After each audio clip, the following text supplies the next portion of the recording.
muy didáctica, y te vamos a agradecer que nos permitas compartir las diapositivas que nos has alcanzado para que también compartamos con quienes están participando en este importante exposición. Vamos a pasar a que ustedes puedan hacer preguntas, ¿no? Como lo decíamos, levanten la manito o abran su audio, ¿no? Para que puedan hacer el uso de las palabras y se les va a ir nombrando uno por uno. Por un minuto. Pongan su manito, por favor, no lo apaguen. Lo que es importante, creo, que lo que ha señalado Gustavo, ¿no? Es, en primer lugar, es que nos pone a todos nosotros en la información. Lo importante del dirigente sindical es que debe de tener la información, no solamente de lo que sucede en la macroeconomía que hemos recibido hoy día, sino también en lo que sucede en nuestra institución, en nuestra empresa. Para poder negociar, los trabajadores y los sindicatos deben de saber cuál es el movimiento económico productivo y cómo se distribuye esta riqueza. Si realmente hay inversión de capital o no hay inversión de capital. Digo esto para que ustedes vayan hilando las preguntas sobre lo que directamente a ustedes les interesa. No somos economistas, no vamos a meternos en el fondo de lo que ha señalado Gustavo. Cuando veamos nuevamente esta exposición, que lo vamos a colgar, y vean los cuadros, seguramente vamos a ir recordando y vamos a ir mejorando nuestro perfil. La diferencia de un taller con una escuela político-sindical es que el taller tiende justamente al dinamismo de poder informarnos y poder tocar temas no de carácter académico, sino de carácter informativo que nos ayude a poder desarrollar nuestras estrategias. Por ejemplo, es necesario saber qué piensa Gustavo sobre las estrategias que deben de tomar los trabajadores. Sí, y cada uno de nosotros, los que están en el sector privado, tendrán que velar por su estrategia, y los que están en el sector público también. ¿Por qué tienen que manejar el Congreso y el Ejecutivo las decisiones en el presupuesto y dejarnos al margen a toda la población? Si estamos en un país democrático, dicen entre comillas. Entonces, esas y otras preguntas, creo que cada uno de ustedes las puede hacer con el conocimiento que tiene sobre la realidad de su propia institución. Por favor, vamos a empezar con los que han abierto su cámara, debo de entender los que van a intervenir. Y en todo caso, levanten la mano para poder darles el uso de la palabra. Vamos a empezar con Hugo Dávila y continuamos con Lenny Moscol. Muchísimas gracias, señor Fluker. Muy buenas noches a todos mis compañeros. En la exposición del señor Gustavo Guerra García, bueno, expresa explícitamente, ¿no?, de que hoy enfrentamos una realidad económica que nos exige reflexionar a todos los compañeros profundamente sobre la situación de los trabajadores. En ese sentido, yo quisiera plantear dos preguntas acerca de la negociación colectiva. Yo trabajo en el sector aeronáutico. ¿Cómo se podría justificar que el aumento del salario real en sectores donde la productividad ha crecido, como es el caso del sector aeronáutico, pero los salarios han permanecido estancados? Y la segunda es, ¿cómo podrían los sindicatos plantear estrategias efectivas en una negociación colectiva para que los salarios se incrementen al ritmo de la inflación? Muchas gracias. Gracias, Hugo, que de Corpac viene el Lenny Moscol y continúa Jorge Bueno. Su audio, compañero Lenny. Su audio, compañero Lenny Moscol. Ya. Buenas noches con todos, ¿no? Mi pregunta es la siguiente. El doctor ha señalado efectivamente que en el Congreso los sectores políticos representados por los empresarios y el grupo de poder no permiten, lógicamente, que puedan ser proyectos de ley favorables para los trabajadores y el pueblo. Entonces la pregunta es, ¿tendríamos que sostener un Congreso en el futuro que haya representación más de los trabajadores para que de esa manera poder aplicar favor de los trabajadores y las leyes, ¿no? Para el país, en favor de, ¿no? Que uno de los más necesitados, en este caso, la capa laboral, ¿no? Que es más explotada en el sector juvenil, que se gana el mínimo vital. Esa es la pregunta, mi estimado. Jorge Bueno, por favor, puede abrir su cámara. Sigue Clever Amblódegue y después Carlos Ortega. Jorge, ¿vas a intervenir? Sí, Si no, sí, Clever Amblódegue puede hacer el uso de la palabra. sí. Muy buenas noches, doctor Gustavo Guerra. La pregunta concreta es respecto, por ejemplo, a qué nivel o qué organización puede existir en el Estado, porque sabemos que ese plan creo que no funciona en la práctica, para poder opinar, por ejemplo, sobre obras que significan como 24.000 millones, la carretera central, ¿no? Y que dice que está súper sobrevalorada, ¿no? Ya que son 185 kilómetros. No sé cuál puede ser su opinión, doctor, al respecto. Gracias. Carlos Ortega y sigue Kelly Ramírez. Su audio, compañero Ortega, tenga la bondad.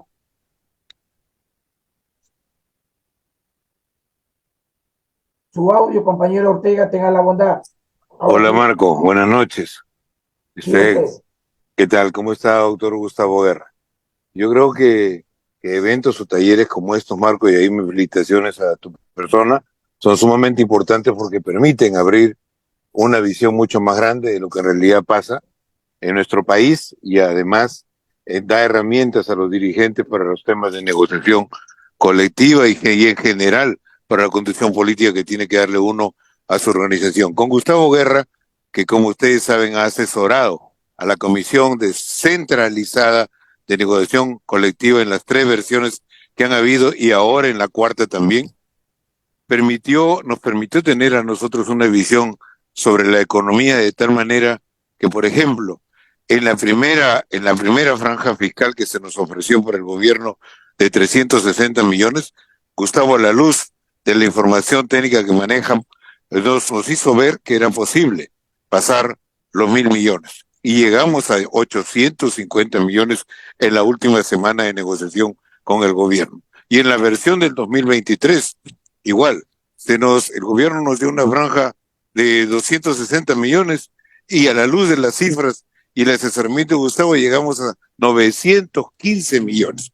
Es decir, casi 3 veces más de lo que se nos había ofrecido. Y en la última versión, en la de este año, también el gobierno llegó a ofrecer en la franja fiscal 95 millones. Y a la luz de la información de Gustavo, como ha mostrado el día de hoy, llegamos a negociar más de 915 millones a obtener.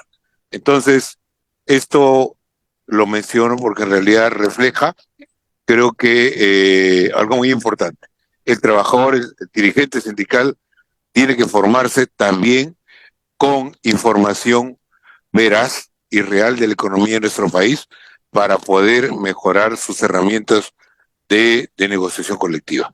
Y en eso, nuevamente, nuestro reconocimiento y agradecimiento al doctor Gustavo Guerra, porque ha sido un elemento muy importante en la negociación centralizada de nueva experiencia peruana, que en los últimos 3 años ha logrado más de 2.500 millones de obtener para todos los trabajadores sindicalizados o no de la administración pública. Y eso es toda una conquista histórica de nuestro país.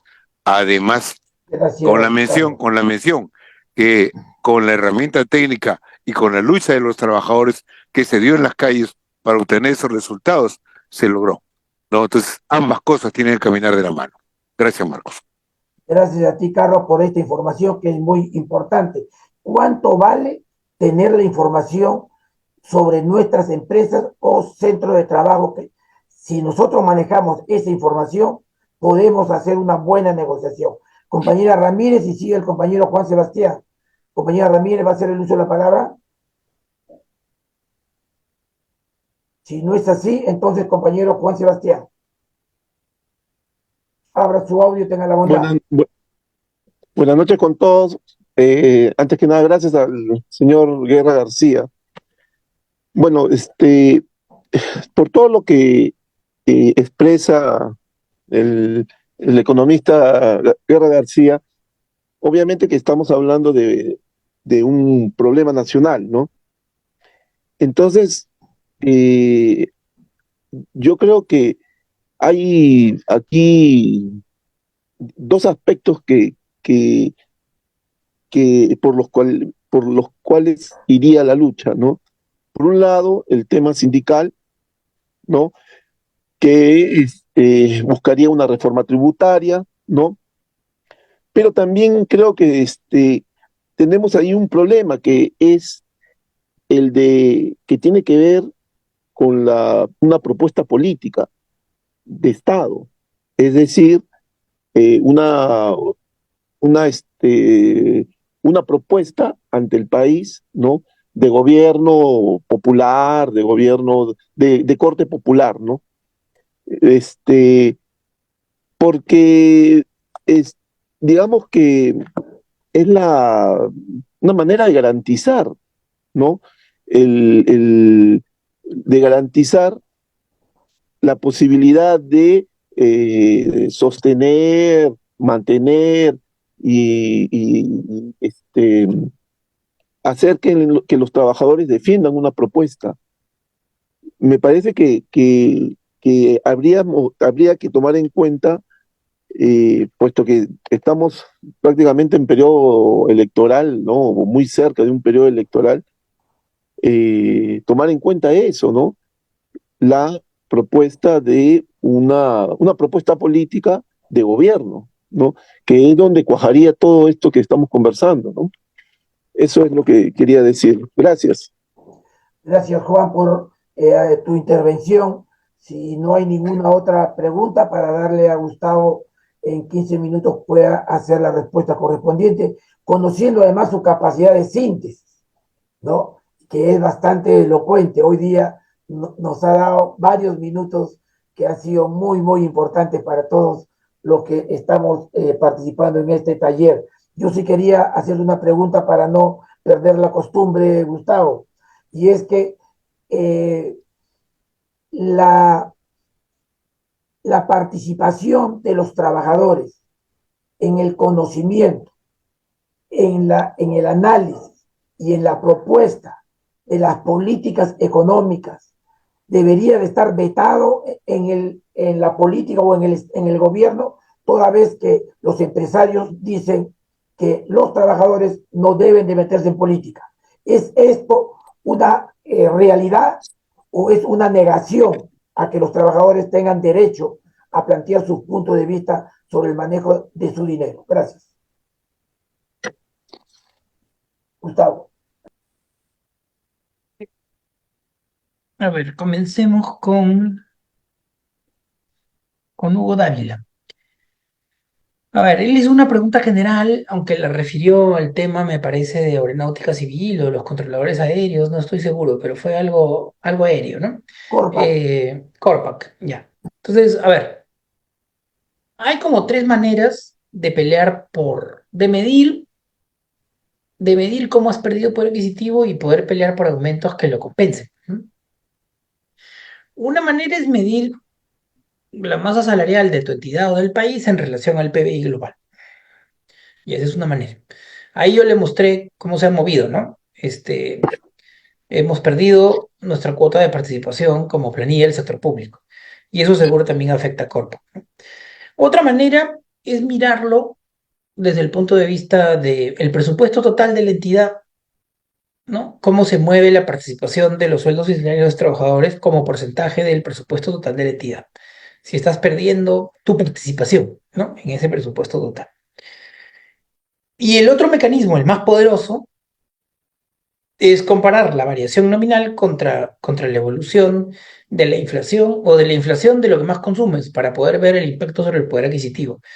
Porque lo mínimo que tendríamos que lograr en una negociación colectiva, en un gobierno razonable, sería recuperar la pérdida del poder adquisitivo. Siempre debería haber un aumento del salario nominal para no perder contra la inflación. O sea, eso es elemental, ¿no? Y sobre eso se debería discutir que si los trabajadores han permitido que aumente la productividad, deberían ganar más, ¿no? Es decir, en todo el mundo la filosofía de la negociación colectiva, privada o pública es Uno, recuperar el poder adquisitivo, porque es un ajuste normal. No hay ninguna razón por la cual tengamos que hacer que los trabajadores pierdan poder adquisitivo. Si no, la economía se derrumba, como hemos visto en 2023. Se derrumba por una caída de la demanda. Y dos, los aumentos reales son como consecuencia de las mejoras en la productividad. Si mejoramos los servicios, si hay mejores resultados, etcétera. Si hay más demanda atendida, ¿no? Entonces, digamos, así uno se para negociar. Primero peleas por no perder y luego, en términos de productividad, sustentas tu aumento. Ok, bueno, eso con la pregunta de Ogodar. Luego, Lenin Moskol plantea que, bueno, el Congreso está tomando decisiones que son malas para los trabajadores, sí, porque, por ejemplo, en el Estado, si la presión tributaria sigue cayendo, tenemos menos recursos corrientes. Y si tenemos menos recursos corrientes es un problema, porque los salarios son gastos corrientes que tienen que ser financiados con ingresos corrientes, ¿no? Entonces, obviamente, cualquier daño a la recaudación tributaria, cualquiera de esas exoneraciones, hace mucho más difícil que en los años posteriores podamos tener aumentos, porque se reduce la capacidad presupuestal, ¿no? Sobre todo de la parte corriente, ¿no? ¿No? Porque son los ingresos corrientes permanentes los que financian los salarios, que son gastos corrientes igualmente permanentes, ¿no? Entonces, ¿debería haber un congreso en donde los trabajadores estén mejor representados? Sí, claro que sí, ¿no? De hecho, por ejemplo, si volviéramos a la tabla en donde yo les muestro los países con mejor tributaria, ¿cuáles son los países con mejor presión tributaria? Los países en donde más o menos se originó el capitalismo, ¿no? Alemania, Francia, Suecia, Dinamarca, Holanda, Bélgica, y en donde, por influencia marxista comunista, hubo un sindicalismo fuerte, ¿ok? Que no fue revolucionario como en China o Rusia, pero fue un sindicalismo fuerte, que generó que hayan partidos laboristas, socialistas o comunistas fuertes, que son los que pelearon porque se construye un estado del bienestar. O sea, que en Europa, sobre todo en Europa occidental, digamos, y también en Europa oriental, pero en occidental, sobre todo, ¿no? Hubo capitalismo fuerte, pero también hubo sindicalismo fuerte. Hubo las dos cosas, ¿ok?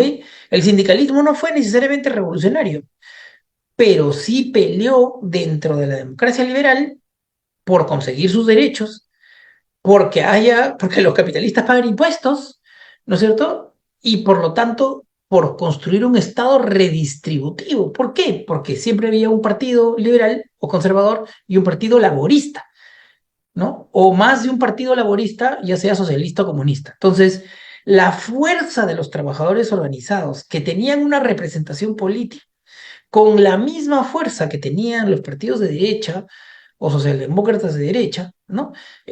O socialcristianos de derecha, ¿no? Es lo que permitió en Europa la construcción de estados del bienestar y economías redistributivas. Por eso la gente que gana más de 300.000 euros, ¿no es cierto?, paga 40% del impuesto a la renta, cuando acá el límite es 30. Por ejemplo, ¿cuánto pagaba Lionel Messi en España? ¿No? Ahora van a entender mejor por qué se fue al Inter de Miami y no al Inter de Milán, ¿no? Messi pagaba en el Barcelona 58% de impuesto a la renta. O sea, del 100% de sus ingresos, 58% lo pagaba en impuesto a la renta. ¿Por qué? Porque en Europa los supermillonarios, ¿no es cierto?, su tasa de renta sube por encima de 30. En el Perú el tope es 30. Dionisio Romero Jr., que es tan rico como Messi, ¿no es cierto?, su techo de renta es 30%. Pero en Europa la tasa de renta sigue subiendo para la gente que es supermillonaria. ¿Por qué lo hacen? Porque hay una orientación de igualdad, tanto en la derecha como en la izquierda europea. Pero ¿de dónde viene eso? Viene de una superorganización originalmente marxista-comunista y que luego ya no es tan marxista, pero sigue siendo una organización muy fuerte sindical que tiene representación política, que ocupa escaños y que lucha por sus derechos y transforma su Estado a través de la política, ¿no? Y en realidad en el Perú los trabajadores somos mayoría. Que algunos tengan sindicato y contrato laboral formal no significa que los demás no estemos trabajando 15 horas diarias, ¿no es cierto? En el Perú el chofer de bus no estará en planilla, pero es un trabajador. O sea, claramente los trabajadores somos mayoría y el emprendedurismo muchas veces es un eufemismo de la autoexplotación y del trabajo súper duro, ¿no? Entonces, ¿qué ocurre aquí? Que en realidad los trabajadores, ya sean los emprendedores autoexplotados o los trabajadores sindicales o todos, no tienen una representación política proporcional al enorme peso poblacional que tienen, ¿no? Ese es, digamos, lo que nos falta trabajar. Entonces, sí, te doy toda la razón, Lenin Moscol, porque las sociedades europeas que redistribuyen y que tienen clases medias grandes, pocos ricos y muy pocos pobres, ¿no? Son estados en donde lo que es común es que hay sindicatos muy fuertes y que están articulados a una representación política muy fuerte en el Congreso que tiene una cuota de representación equivalente a los que solo defienden, digamos, a los intereses del capital o de la inversión. Y así se han construido esos países europeos, que son los países con el más alto desarrollo humano del mundo y con los niveles de redistribución más altos. Y toditos tienen presión tributaria alta. No hay ningún país que funcione bien que no haya tenido estas características: sindicalismo fuerte, capitalismo fuerte, alta redistribución, alta presión tributaria. ¿Okay? Esos son los patrones en común, ¿no? Entonces está claro por dónde hay que ir, ¿no? Está claro más o menos por dónde hay que ir, yo estoy de acuerdo contigo, Len. Luego, Clever and Bloody habló de que cómo hacemos para discutir, pues, las prioridades de los proyectos y cómo es esto que hay un proyecto de la carretera central que cuesta 24.000 millones de soles para solo 185 kilómetros. Te doy la razón en lo siguiente, ¿no? Este, Cuando hicieron el Plan de Desarrollo Ferroviario, que es un documento oficial del MTC, el proyecto principal de ese plan era el túnel transandino, porque es mucho más eficiente hacer un túnel y modernizar los rieles del ferrocarril central para en verdad transportar mucho más carga de minerales, sobre todo de Toromocho, hasta el puerto del Callao, utilizando los rieles pero modernizados. Ya, si ese proyecto era el proyecto número uno ferroviario, ¿cómo es que ahora ha desaparecido y nos lo han cambiado por un pedacito de 125 kilómetros para llegar a Loroya?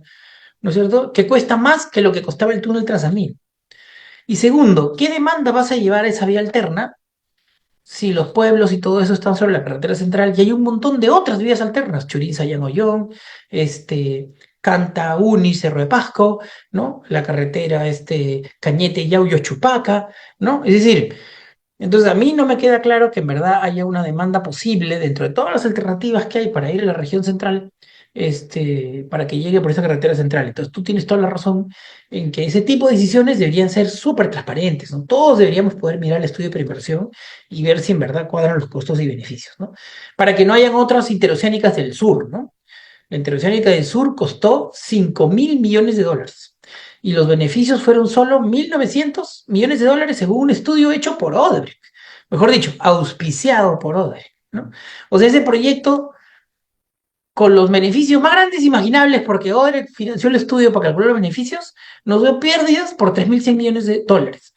Y eso genera crecimiento negativo, ¿no es cierto? Y las ganancias se las llevaron los constructores brasileños. Entonces, sí es importante, como tú señalas, que haya transparencia, que los estudios de preinversión estén abiertos para que todo el mundo los vea y que haya una discusión amplia sobre cómo vamos a gastar esos 24.000 millones de soles, que es un compromiso muy grande. Es casi 130% del presupuesto del Ministerio de Transportes de un año, ¿no? 130%, o sea que es mucha plata. Entonces sí hay que discutirlo a fondo y yo también tengo mis dudas sobre que eso pueda ser socialmente rentable, es decir, que tenga más beneficios que costos. Carlos Ortega, bueno, hizo un recuento de lo que conseguimos en la negociación centralizada.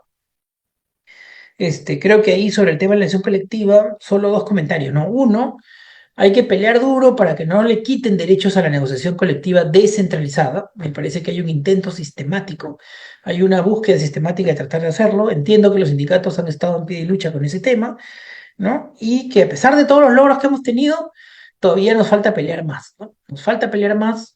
Si bien el norte ha sido la recuperación total del poder adquisitivo, hemos recuperado gran parte de lo perdido, pero no todo. O sea que todavía hay que dar la pelea y hay que seguir machacando el mensaje de que el principal problema social del Perú es la pérdida del poder adquisitivo de todos los trabajadores y que una parte de la solución es la negociación colectiva centralizada y también la descentralizada.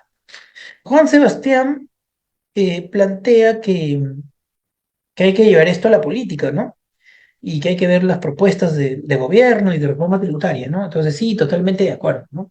Yo creo que los sindicalistas están en todo su derecho de pedirle a todos los partidos, o los partidos más importantes, que digan, pues, qué van a hacer sobre estas materias. ¿Suben la RMB o no? ¿Van a seguir con el cuento de que la RMB genera informalidad o en verdad vamos a trabajar para doblegar a los empresarios para subir la RMB como debe ser, como hace todo el mundo?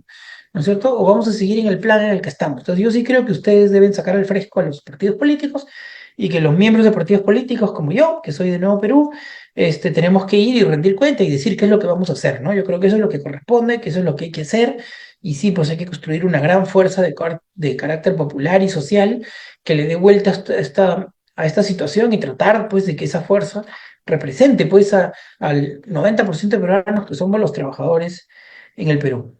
Y finalmente, el tema de que los trabajadores no participen en propuestas económicas o que no participen en que estén informados o que no participen en la negociación colectiva, que, en fin, cualquiera de esas cosas me parece una aberración, ¿no? O sea, Marco Flucres tiene toda la razón en que los trabajadores deberían estar informados de todo, ¿no? Uno, de la situación de sus propias empresas privadas, ¿no? Por eso Velasco hizo la comunidad industrial, ¿no? Para que un representante de los trabajadores esté incluso en el directorio de la empresa. Bueno, si no podemos lograr un cambio legal para que eso vuelva a restaurarse, por lo menos deberíamos garantizar pues que la información fluya y que se exija más a las empresas para que los estados financieros y toda la información, digamos, esté más disponible, no solo en las empresas que cotizan en la bolsa, que ya tienen una exigencia de transparencia, ¿no? Eh, y bueno, y en el sector público, bueno, felizmente hay un poco más de información del Estado, de la institución del Estado. Inteligentemente, los que promovieron la ley de negociación colectiva lograron que obligara al MEF a que haga informes comprensivos, ¿no? Aunque últimamente los han querido hacer un poquito mañositos, ¿no? Los informes, pero por lo menos aportan una gran cantidad de información que en la negociación usamos en contra del propio MEF, ¿no?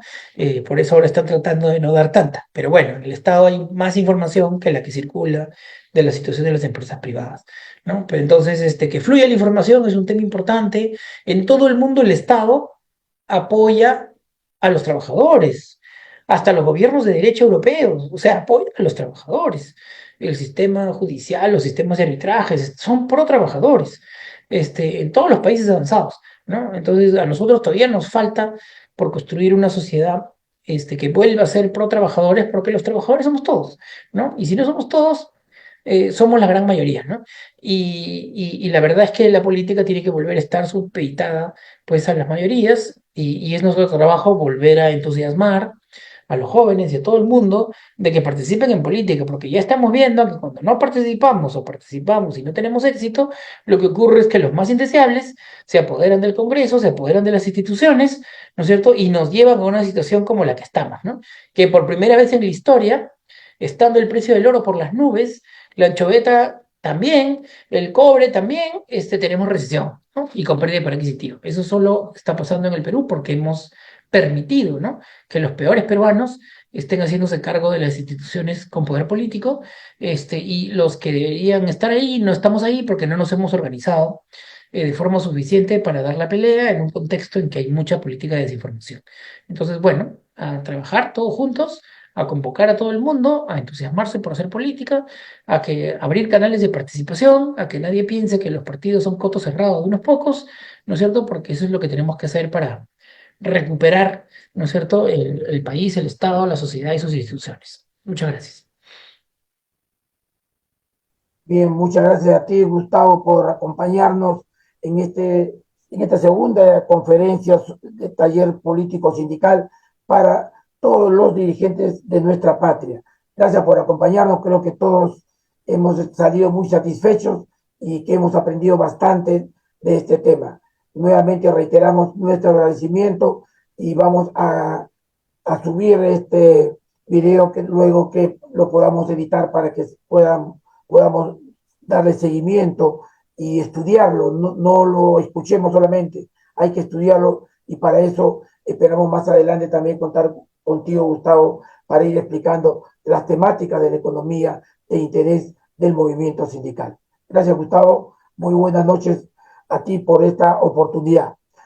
Y queremos resaltar que el día jueves vamos a continuar con uno de los temas que ustedes mismos están tocando, la participación de los trabajadores en las políticas económicas y el perfil que debe de tomar en la nueva situación de la economía y del mundo. Para eso hemos invitado al compañero Luis Villanueva Carvajal, presidente de la CGTP y secretario general de Construcción Civil. En calidad de ser dirigente de la construcción, es que creemos conveniente su participación y escuchar las estrategias, las nuevas estrategias, de la cual en los últimos 20 años les ha permitido tener un crecimiento de casi el 100% de su salario. Repito, del 100% de su salario, en un promedio de casi de 4 a 5% de crecimiento anual. Esto no es una acción solamente de la buena voluntad de los empresarios. Hay una estrategia, una coordinación que les ha permitido a ellos crecer. ¿Cómo lo han hecho? Es viable para nuestro sector y eso lo vamos a tratar el día jueves también a las 8 de la noche con Luis Villanueva Carvajal.